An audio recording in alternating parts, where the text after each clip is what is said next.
오늘 함께 나누실 말씀은 마태복음 21장 33절로 41절입니다.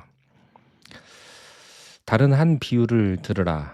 한 집 주인이 포도원을 만들어 산 울타리로 두르고 거기에 집 짜는 틀을 만들고 망대를 짓고 농부들에게 세를 주고 타국에 갔더니 열매 거둘 때가 가까우매 그 열매를 받으려고 자기 종들을 농부들에게 보내니 농부들이 종들을 잡아 하나는 심히 때리고 하나는 죽이고 하나는 돌로 쳤거늘 다시 다른 종들을 처음보다 많이 보내니 그들에게도 그렇게 하였느니라.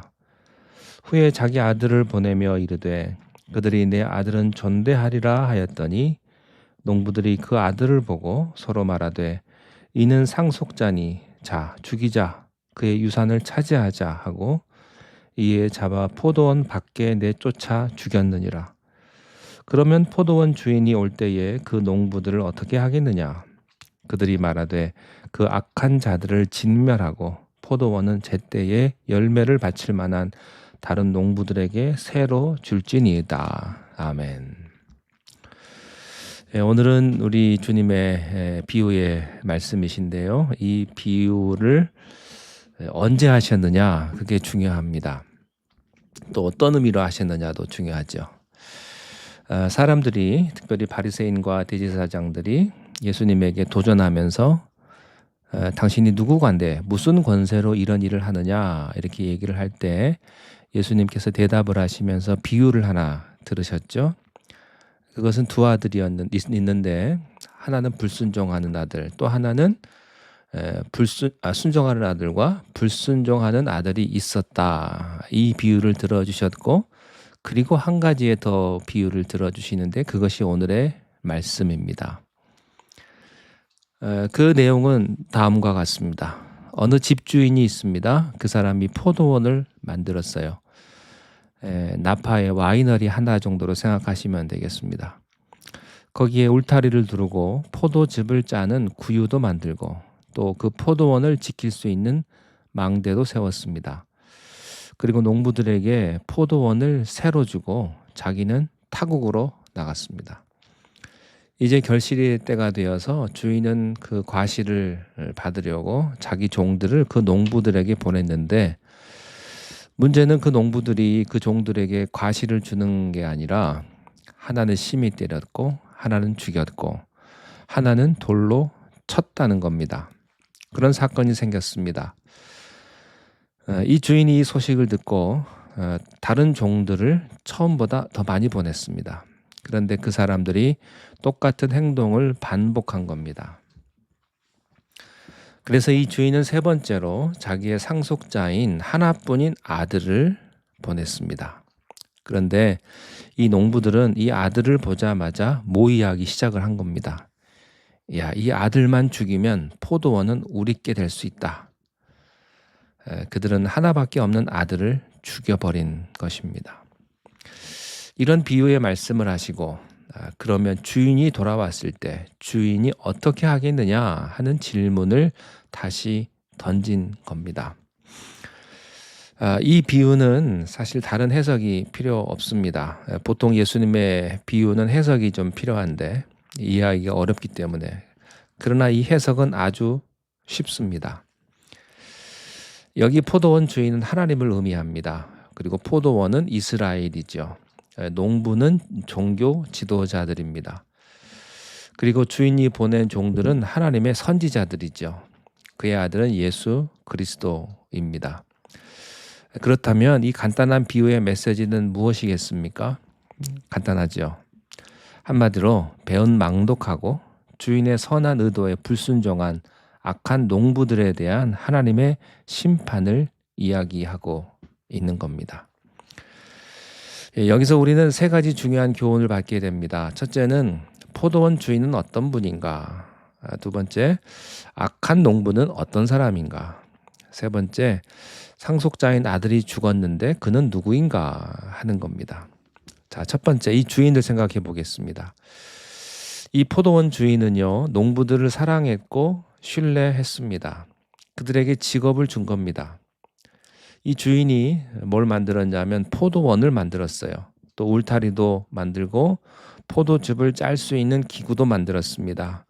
또 망대까지 세웠습니다.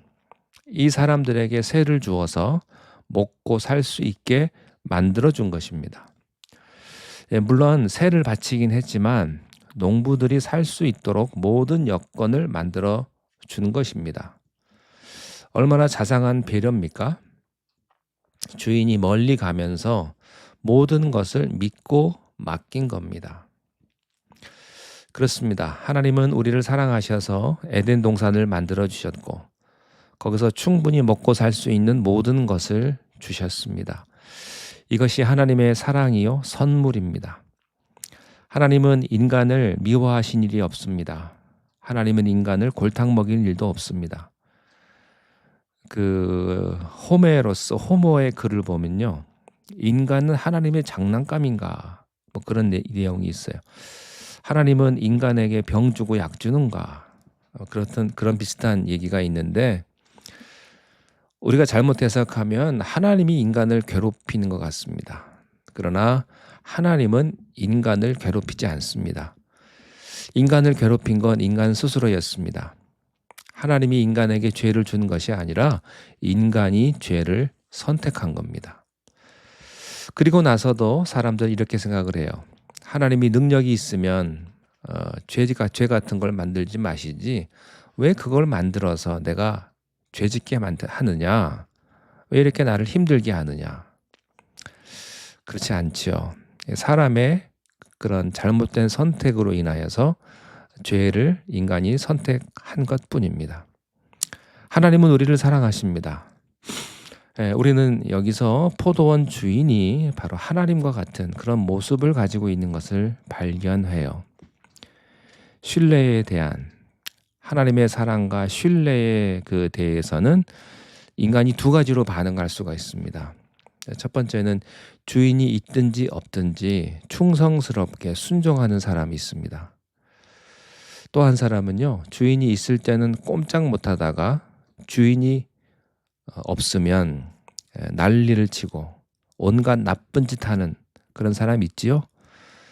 두 가지 형태의 반응이 있습니다. 자, 두 번째, 이 주인에 대해서 배울 점이 있는데요. 그것은 이 주인의 참으심, 기다림, 인내입니다. 그 농부들이 주인에게 아주 정당한 감사를 하지 아니하고 배은망덕한 행동과 배신에 대한 소식을 들었습니다. 35절에 농부들이 종들을 잡아 하나는 심히 때리고 하나는 죽이고 하나는 돌로 쳤거늘. 여러분이 얼마나 기가 막힌 일입니까? 믿는 도끼에 발등이 찍힌 겁니다. 여러분들도 발등 많이 찍히셨죠? 믿는 도끼에. 가장 신뢰한 사람으로부터 배신을 당한 겁니다. 저 같으면요, 당장 돌아가가지고 이제 박살을 냈을 겁니다. 세상에 이럴 수가 있습니까? 나 있을 때는 안 그러고 나 없을 때는 이상한 짓을 하니. 그런데요, 이 주인은 그렇게 하지 않았어요. 기다렸고 다시 기회를 주었습니다.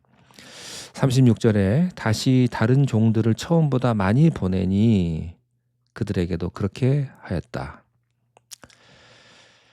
이 주인은 바로 심판하지 않았습니다. 기회를 주었고 참았습니다. 마치 하나님께서 우리에게 향하신 모습과도 같은 거죠. 우리는 여기서 하나님의 인내를 봅니다. 사랑은 기다리는 것입니다. 기회를 주는 것입니다. 용서하는 것입니다.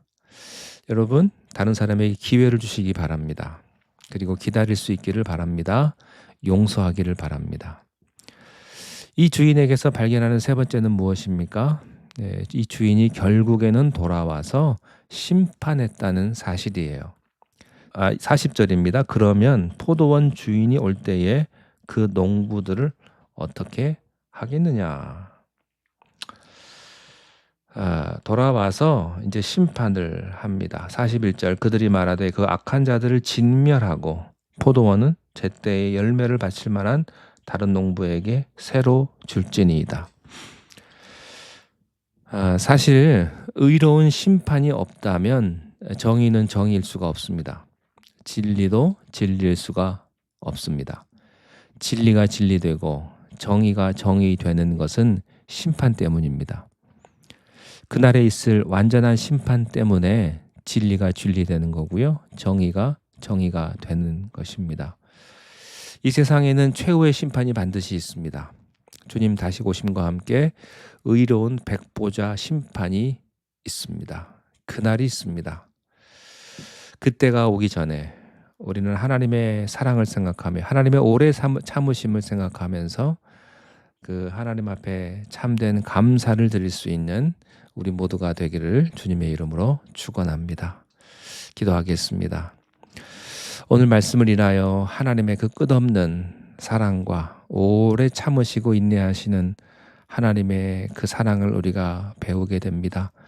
하나님, 연약한 우리를 불쌍히 여겨주셔서 우리가 배은망덕한 농부가 되지 않게 하시고 우리도 하나님의 마음, 하나님의 사랑을 닮아 다른 이웃들에게 기회를 주고 용서하고 또 그들을 위해서 기도해 줄 수 있는 그런 사랑의 마음을 우리 모두에게 허락하여 주시옵소서. 예수님의 이름으로 기도하옵나이다. 아멘.